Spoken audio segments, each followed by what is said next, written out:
Hello, welcome back to my channel. My name is Mildly Gothic. If you're new here, what I like to do is a variety of artsy things, and today I will be showing you two of the Christmas presents that I made this year. I did make some others, but these two are going to be the highlight because they both focus around one thing, and that is commemorating, as I eat my hair, and that is commemorating my grandfather. So my grandfather passed away 2 years ago, I believe it was 2 years ago. And with all of that, there was a collection of his ties that my dad and his brother did not want. Apparently some of my dad's ties that he did not want got added to that. So the projects ended up being a mix of my dad's ties and my grandfather's, but you know what, it just kind of brings the family together, so I think it still works. And basically I wanted to create something unique for each of them out of these ties that neither of them wanted, but now they're being repurposed. So not to be worn, but to be enjoyed in a different form. So my uncle is a very talented musician, and so I decided to make a guitar strap for him. And my dad, I decided to just kind of make a wall tapestry. As far as his interests, there's nothing I could really think of to make something out of ties to cater to his interests, and so instead we're just going for a decorative piece of art. I think they turned out really well. I do not have videos of their reactions. I wanted to keep these just, you know, personal and enjoyable. I do know my uncle watches my channel. Hello. I actually know a lot of my extended family over the holidays was introduced to this channel. So if you're one of my cousins out there, it's nice to see you. Hello. This was a Christmas present from my mom, this shirt. So anyways, that's what today is. Today is commemorating my grandfather through these ties and the projects. And I'm really excited. I think they came out really well. I love them a lot. My family, I believe, liked them based on their reactions, unless you were lying to me. But regardless, that's what today's gonna be. It's a bit of a long one because there was a lot of trial and error and a lot of new things in this project, so so there's a lot to cover. I hope you'll stick with me through it all. So thank you so much for watching the intro, and let's get to the projects.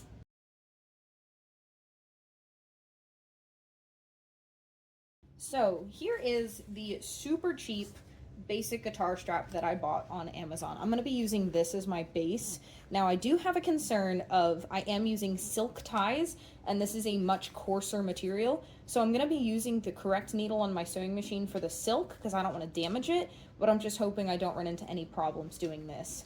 So first things first is going to be seam ripping apart all of these connection points and keeping track of how it's attached, so I can put it back together. And I'm hoping that I don't add too much bulk to it, that it can't be adjusted. But also that maybe that'll help because I know the silk is going to be slippery. Excuse the domino sneeze. I know the silk is going to be slippery, so maybe the extra bulk will make it stay in place better. So that's the plan, is we're going to seam rip this apart first so I can start mapping out how I want to lay out the colors. Seam ripping apart the guitar strap was very simple. There's only two seams. There's one at one end of the guitar strap and another one right underneath the buckle. So it was a simple matter of undoing those with a seam ripper and setting apart the attachment components and the buckle so that I could use them later. And I tried to make sure I recognized if there was a top or a bottom or a right side up to any of the pieces, just for future reference. The next step that I did not show involved more seam ripping, and that was picking out all of the ties that I wanted to use. Believe it or not, I still have more than what I actually ended up utilizing in this project.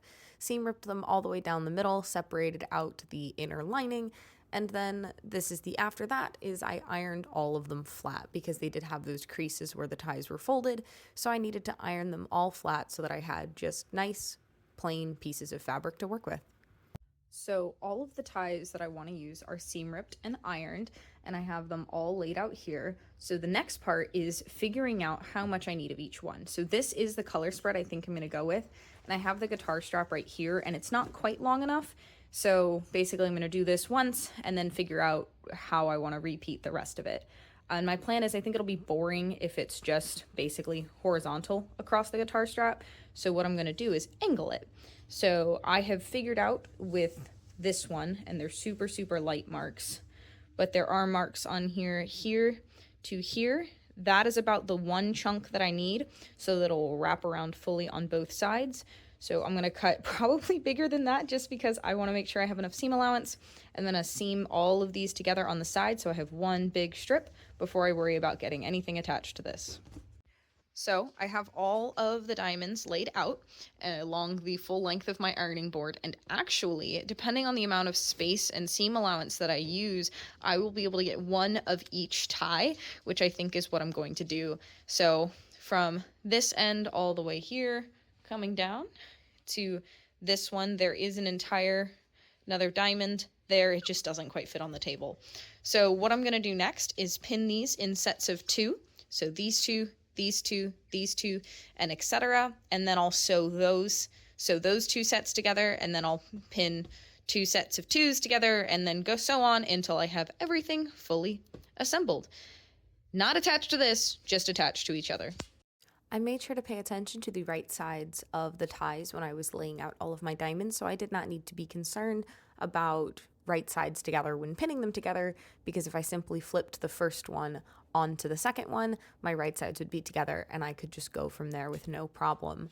Something I did not pay enough attention to was the altered angles of the edges of each tie, which meant if I lined them up, that angle might be different than another tie. So some of my edges ended up a little funky and warped because not all of my edges were quite at the same diagonal. So things got a little bit funky from that. That was just a tie. That was just something with the ties themselves, which I could have probably accounted for, but I didn't. It ended up working out, so all is well. But yeah, I definitely could have paid a little bit more care and attention to the angles of these seams, which probably would have helped me down the road. Just a quick little progress update. As you can see, I have a lot of these sewn together. I've just pinned together these last 2. I can't do the 2-2, my iron got a little bit of water on the silk, that's all that's happening right there. But I can't do the 2-2-2 pattern right now because I ended up with an odd number, but actually it was really nice. I ended up having an even number of all of them to start with, and I've been ironing these seams down as I go, so that's really nice, and I don't have to worry about doing them all later. I've been doing it as I go, so I keep my ironing board here. This ironing board also happens to be basically the length of the guitar strap, so I've been laying them out to make sure that I can account for the length and figure out my seam allowance if need be. I ended up having to be a little aggressive with my seam allowance on some of these so that I could eat up enough fabric to go over the whole length of the thing and not end up with some of the colors that didn't make it. So I'm really happy with how this whole thing is turning out so far, and I'm going to sew these last few pieces together and we'll go from there. So I laid out the center core for the guitar strap on top of all of my sewn together ties, and I made sure that where I placed it I had room to fold the fabric over on both sides and completely cover that guitar strap. I started in the center because I figured it would be easier to kind of adjust things as I went if I started from the center rather than if I started from an end. I was worried I would end up wildly off course if I started from one of the ends. This stitch was only to go through one layer of silk and to basically secure it all the way down the center because I did not want to have a seam down the center back. So I did one stitch all the way along across all of the ties to be that first securing of the edge and the silk to the guitar strap. The next two seams I did, I ironed the silk so it would fold over the edge nicely, and I seamed through both the top and bottom layer of silk all the way along the edge of the guitar strap, making a nice straight line there. And then I ironed the second side over again, and so did a duplicate seam there. So there's 2 seams down the outside of the guitar strap, and that's all I did with my sewing machine, and I'll explain how I finished it off. So here we are. I'm really excited. So I have both sides top stitch all the way down. My sewing machine got a little messy at a few places. We obviously still have a lot of threads. So what happens next is, I think I'm gonna do this by hand, but I'm gonna fold under this seam, trim it up, and it's gonna depend. The hope is that I can cover up that other seam with this one, so however close that needs to be, we'll figure it out. But basically I'm gonna fold this over and I'm going to top stitch it down. I'm doing my best to not have it appear on this side. That's the reason I'm not just going to sew it down. We'll see how hard it is, and if I just decide to bite the bullet, and I probably do a zigzag stitch to try to make it some kind of a design up the center. But once that's done, I just got to trim, fold the ends, and then sew this thing back together as an actual strap. So, gonna clean up the inside of this and all these threads and show you how I do that. So here is the finished inside stitch. As you can see, it is not super even, and that is entirely dependent on how much fabric I had on this side. So some pieces have very nice coverage, some don't have quite a lot. And luckily, everywhere the black inside is completely covered except at the ends, which I was able to kind of finagle with how I finished them off, especially this one, just folding it over. So there's just a little bit of a gap right there. But I did this way because now there is no seam down the center of this piece. So the very last thing that I'm going to do to this before I stitch on the end connectors and the adjustment point in the middle is I'm going to actually use just a little bit of glue. I'm not entirely sure what kind yet, whether it be fabric or super glue, probably fabric because I want it to be a little flexible, and run it down this center seam just because I really want to make sure that these ends don't fray, that everything stays in place, and that this will be as durable as possible so it can actually be functional and not just decorative. So I have just finished the guitar strap. I do apologize for the lighting situation.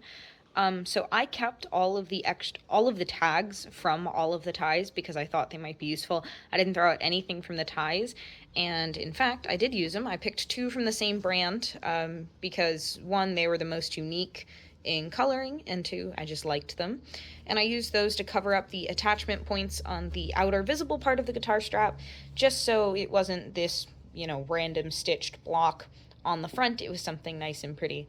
So those are on technically the front. This is the underside, so you won't ever really see that one, but there it is. And I'd love to put something on the other one, but of course that's not entirely how a guitar strap works. This is going to shift and move, so I can't really do that. I do have a bunch of these, labels still left, so I could put them interspersed with the ties, but honestly, I really just like the ties as they are. I thought about adding the labels more, but I think this is going to be just fine as it is. I hope you have enjoyed this journey of putting together this guitar strap, and I still got to finish the present from my dad, but I'm really happy with how this turned out, and never in a million years would I have thought it would have looked like this. So, Grandpa, I hope you're not mad I cut up all your ties. So, thank you guys so much for watching if you got to this point, and I guess let's continue with the next project.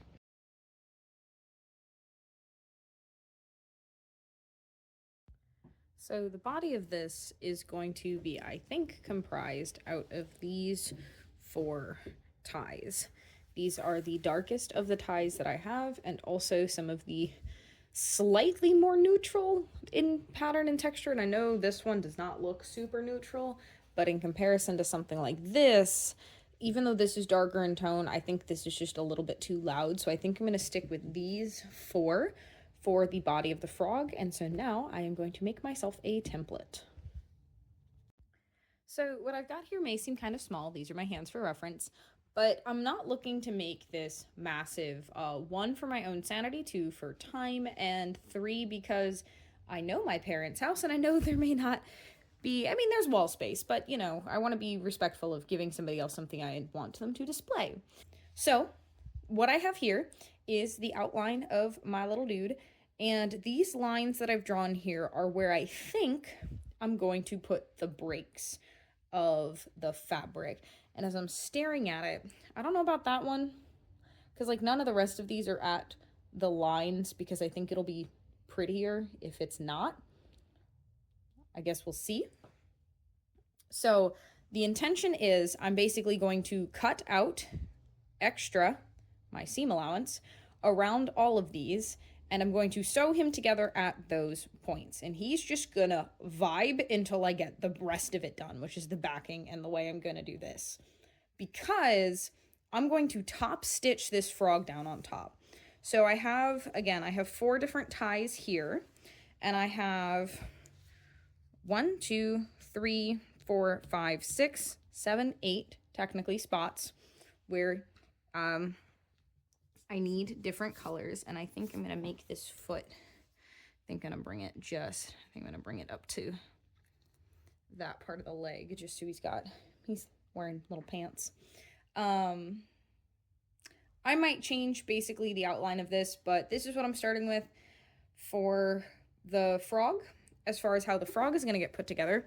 Now, everything else, I know the pieces of the frog. So here's where I'm having a problem, because I either want to sew the frog together right now and then piecemeal the background together, or I want to piecemeal the background together and then I can sew the frog. I might piecemeal the background together and then sew the frog, because I do actually have a size reference. My biggest concern was not having a size reference. So my plan for the background is to use a bunch of the lighter colored ties, whether they're fun and paisley printed or not, because that's part of the fun of this. So I think I'm going to pattern that out, actually. So here's what I've maybe mathed. I've decided I think I want to do a zigzag background. I think it'll be a little bit fun and just an interesting kind of juxtaposition, and hopefully not too distracting compared to Mr. Frog Boy. And what I'm thinking, the way that I think I've mathed this, is I have 14 ties that I want to use for the background. I do actually have more ties. Unfortunately, I just think some of them are a little busy and may not be the best suited for this project. So the way that I think I'm going to do this is there's essentially, if I have 14, then I'm going to have 7 big sides on one and kind of 7 big sides on the other. Obviously, some of these are going off, so we've got 1, 2, 3, 4, 5, 6, 7. Yep, 1, 2, 3, 4, 5, 6, 7, 8. So 7, 8, I drew 15 because I was just kind of sketching it out to see how I thought it might look. And so if each of these, if I need 7 big sides per side, each one needs to be at least 2 inches tall, because 12 divided by 7 is greater than 1.5. And if I think about seam allowance and all of that, then I need the big side to be at least 2 inches tall, and then it can taper off to probably no less than a ½ inch on the other side. May even be an inch, so a 2 to 1, and then I can figure it out from there. But I'm pretty sure if I do a ½ inch, that'll give me enough to sew all of these together. And again, if they're a little uneven, I think that's gonna be okay. It's all gonna work out. It's all gonna be just fine. So I'm about to cut out 2 by 12 by 0.5 inch triangles, trapezoids, I guess they technically are if the ends aren't flat, out of all of my ties. And I've tried to, so I'll show you the ones that I've selected here. I'm going with the more pale, brighter colored, very light toned. I know this one's busy, but I'm hoping the light gray tones mean it won't eat the frog as much. And of course I can always put it on one of the upper sides so it doesn't get in the way. I'm not necessarily going to be able to get them all where you can see absolutely all of them, but notice I'm sticking with the much brighter, much lighter, the very vibrant, pale tones in comparison to the colors I have chosen for my frog. So we've got that one, and then these are the last 3 colors there. So I know it's a wonderful hodgepodge, if that gives you an idea. And then these are going to be front and center. So this kind of gives you an idea. I think all of these colors are going to stand out from these enough. Is it going to be a little bit chaotic? Probably, but I'm honestly really excited to see how this turns out. And again, I have several pale colored ties, and I have a lot of fabric left. So if I end up wanting to prioritize going with a more solid background, I definitely have the ties to do so. I have these 3 that will give me an absolutely pale solid background, but I still want to stick some of the more fun ones and pretty ones in like this, because the paisley ties were some of his favorites. So it's not something to commemorate him if I don't get to use this tie. So that's what I've got. That's where we're going. And let's cut some triangles. I guess, again, trapezoids. So all of these ties are the ones that I still had after completing the guitar strap. So I just flattened off the straight end and used the paper as pretty much a guide to figure out how wide it should be. And it ended up working out that if I cut the ties directly down the center, I would get the triangles, trapezoids to be about the size that I needed. So this is kind of a really rough process. I know the lines don't look the straightest. They didn't have to be because I knew there was going to be a lot of seam allowance. But the entire process was basically just make sure it's longer than the piece of paper and then cut it down the center. Just wanted to make a quick comment. I did more about how I pieced this together for the guitar strap. I'm doing this the exact same way. I pieced each of these pieces together in 2. I have one offset to the here, and I've then am piecing those sets of 2 together to make 4. I'm about to press these flat and then pair 2 of those up together and then seam them all up in the middle. And I think this is going to end up a little bit bigger than my initial sketch, but honestly, I'm not really worried about that because the little frog dude can just be a little bit bigger. And I was going to put a border on it anyways, so that might, you know, condense it a little bit more. So doing it basically the exact same way I did the guitar strap. So I feel like I've had a little bit of an epiphany. I got this done, so this is what's going to be my background. It's a little bit longer than I intended, but you know what? That's okay. It's just going to be a little bit more of a rectangular tapestry. The frog is intended to go this way. I haven't decided yet if I'm just going to cut it off at wherever the frog ends to make a square or not, because I kind of like all of these. These are going to hopefully get finished up, and with some, you know, ironing and maneuvering, if I need those ends, I can finish them off nicely. But so the background is done. But moving on to how do I piece together this frog? So I was trying to figure out where some of the joints might be, and I was looking at the entire fabric of a tie, and I was like, man, well, there's a bunch of different ways I could cut this. Like, I could basically do that whole thing. Like, I could do the whole frog out of one tie. But that's not what I want to do. I want to do it out of multiple. But then I looked at the structure of a tie. So ties are really interesting. They have the end, and this one hasn't been deconstructed, but there's this little extra piece of fabric at both ends, you know, that gives it that nice finish.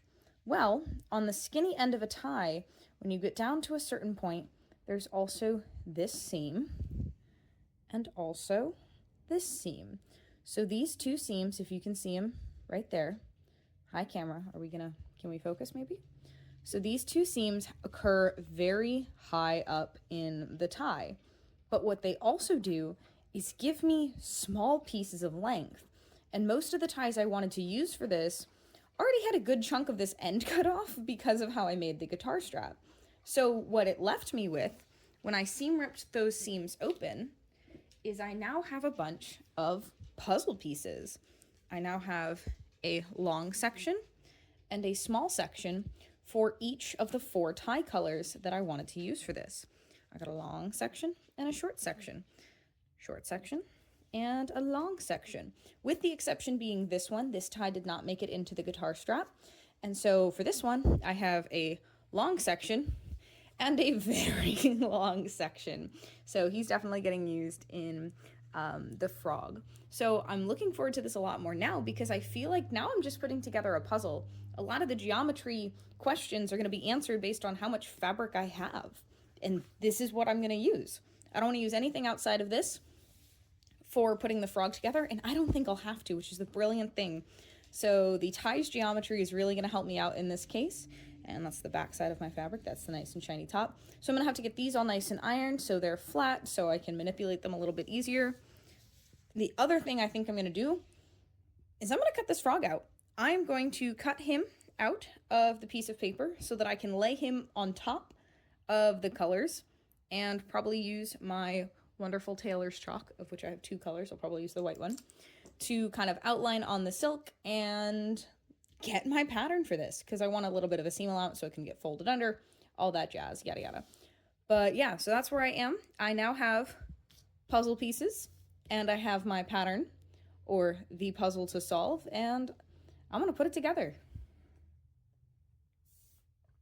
And also, in the spirit of all of this, I am enjoying a wonderful glass of coquito. If you don't know what this is or how to make it, I actually made a video for Christmas last year on how to make it. If you know what it is, the cinnamon is not done well, but salud, and let's get to it. So I started with the frog cut out. I did not include his eyes in cutting it out because those are, unrelated, and I could just do those separately after. But I just wanted to figure out what colors I wanted where. I made sure to account for lining up the pieces so that I had seam allowance to sew them together. And I attempted to use my tailor's chalk to kind of draw the outline of the frog.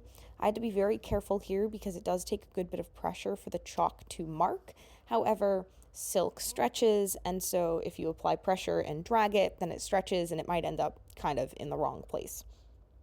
So silk as the material was kind of my nemesis for both of these projects the entire time, but it was the material that I chose to work with. It's not like I could substitute it out in any way, shape, or form, so we just kind of dealt with it. But I basically traced out the pieces and eventually cut them out once I had them all traced. Again, allowing for seam allowance and cutting small slits all the way along it so that I could fold that under and get better curved edges.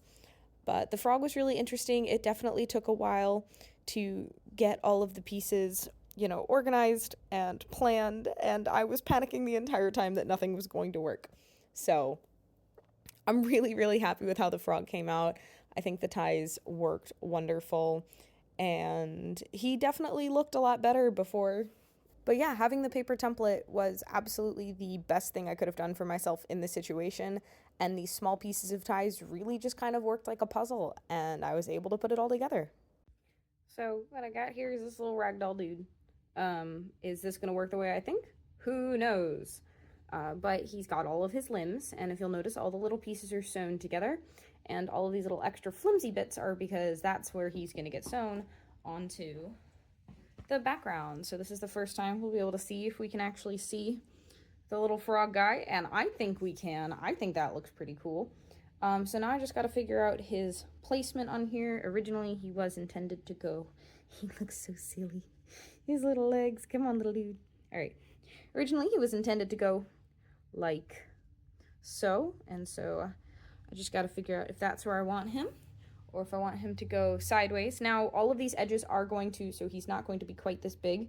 These are going to get turned under and clean up those edges, so he will be closer in size to the original frog. As you can see, he is much larger than that right now. But now I get to figure out where I want him to go on this. And I think, because I'm a lunatic, I'm going to hand stitch this into this, to be determined if that is the route that I stick with or not.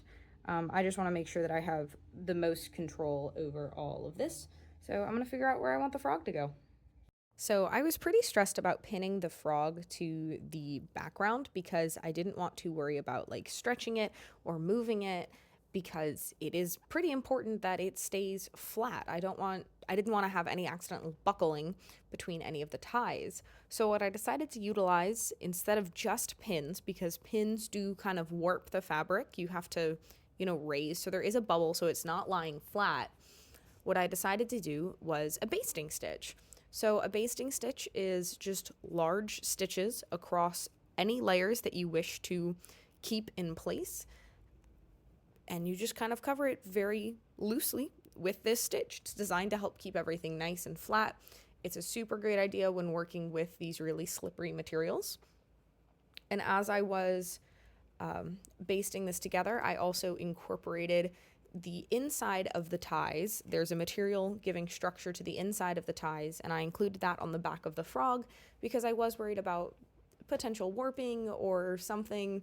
Silk doesn't have the most structure, so I just wanted to give it a little something to kind of help it out. So basted all of the little toes and stuff down. Notice this is not actually folding over the outside edge that was going to be sewn down. This was just to place the actual frog in the right spot. I wanted to get all of the arms, all of the legs in the correct space before I even worried about trying to make any of those seams. So here's the state of the frog. He is not fully stitched down. I've just done that basting stitch. And now I do believe I'm going to machine sew this, just because I've decided, silk has this wonderful property of being like super slippery. And I think that if I do this on the machine, I'll have a better chance of keeping it nice and slow and keeping everything together and where it's supposed to be. I also added, as you saw, and I probably explained, this backing. This is actually the inside material of the ties. I just want to make sure I give my little frog dude some extra support as I stitch it on. It's not over the entirety of his back, but it should be enough that it'll just give the entire piece a little bit of extra stability. So I think he looks super cute. As you can see, I decided to change the orientation. Is he super centered? No, but like this is where he ended up. So that might mean, to make this nicer, that I might cut off some of these ties. But again, that is why I placed these two where I did, towards the center. These two are the ties that I think remind me like the most as far as like what my grandfather really liked to wear. So I've got these ties in there. Got his nice pale colors in the middle, this light blue. It's not exactly, he had a light blue tie that was just, pale like these that he loved. But I tried to group the ties that remind me the most of him in the center, so that if I do end up losing some of them, it's okay, because the ones that matter are closest to the frog. So I don't know if I'm going to film this next process. I may check in at a few points because I think I'm going to hate myself for the next few hours. Yay! So I guess I don't have footage of the borders, but I had a very nice solid red tie that I basically cut to the length of the project and then cut that in half to make a top and bottom border for the frog. I also did not film stitching the frog down because it was a little stressful, but I did decide the back was looking something special and I wanted to kind of contain everything and make it a more presentable gift. So I decided to back it with a piece of plain black cotton. This is actually the same fabric that I used in my Sally cosplay, so if you haven't seen that, you should go check it out. I've made 2 videos on that. I lined it up, cut it to size, and then folded over all of my edges.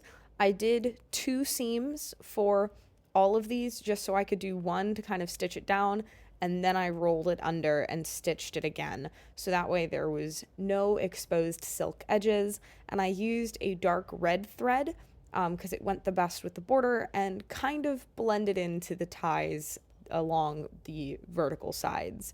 So that's how I finished it off. It was nice to have the back. It contained all of the edges, all of the threads. Nothing is at risk of fraying or being exposed, and it is all much nicer and more presentable because it has a clean, plain black back. So, you have a bit of a situation. I had bought this frame as it's just a cheap frame from Walmart because I wanted to give this in a frame, and I will come to what has been completed on this in a second. However, the universe had other plans, and so the corner of this frame broke. That is the cap to my seam ripper. The corner to this frame broke, and honestly, this is a relatively cheap frame. It wasn't going to be able to be matted. It was barely going to fit in the frame, and because of how I did these edges, some of these corners are a little bit thick, and so I was actually kind of worried about compressing it in the frame anyways, so maybe it's a blessing in disguise, and I will just give it with the hope and intention that they can get it in a custom frame. This should probably be in a custom frame anyways because this is fabric, and so I think there's some kind of like UV glass they can put on it to make sure that if sunlight hits this that the colors don't fray. So let's move the broken glass out of the way. That's now under the other pane of glass, so it won't be a problem.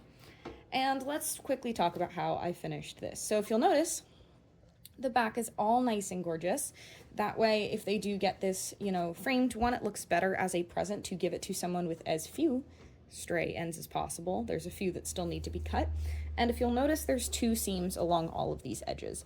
I unfortunately could not capture absolutely all of my seams in both edges, but this was done to help prevent it from fraying as much as possible. All the other ends are captured on the inside, but for those outer edges that are exposed, if other people do have to handle this, I want to make sure that this lasts as long as possible. And some edges I just was not able to entirely capture, which is totally okay. There's still 2 seams preventing this from fraying. Silk has a habit of fraying. I think you can see at some of the corners, and so I'm just trying to mitigate that as much as possible. This is designed to be a wall hanging and not like a pillowcase. I think I would have been a lot more stringent in some of the things if this was for a functional, actual item that people were going to interact with, but it's not, and it was never intended to be, so I think it's okay. And so here is the final product. My camera won't really go that much higher. But it's also not even in the red, but that's okay. There's plenty of room that when this gets framed, they can mat it down to exactly whatever size they want, and he'll be perfectly in frame. So I'm incredibly happy with this.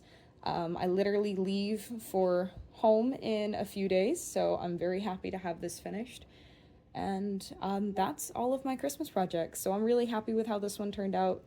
Again, I hope my grandfather doesn't mind me messing with his ties. So thank you guys so much for sticking around to this point in the video. I don't know where I'll use this. Hopefully you learned a little something. I appreciate you coming on this journey with me. These projects have been really fun, and it's been really nice to do something so handmade and unique that isn't for myself, because a lot of the things I've done lately have just been projects for me, and it's always nice to give something to someone else. So with that, there's my Christmas presents. So those are the 2 projects. I'm really, really happy with how they turned out. Definitely let me know your thoughts in the comments down below. If you want to see more of my content, please subscribe, maybe like this video, tell the algorithm you might want to come back to this corner of the internet. We'd love to have you. And with that, I'll see you in the next one. Thanks for watching.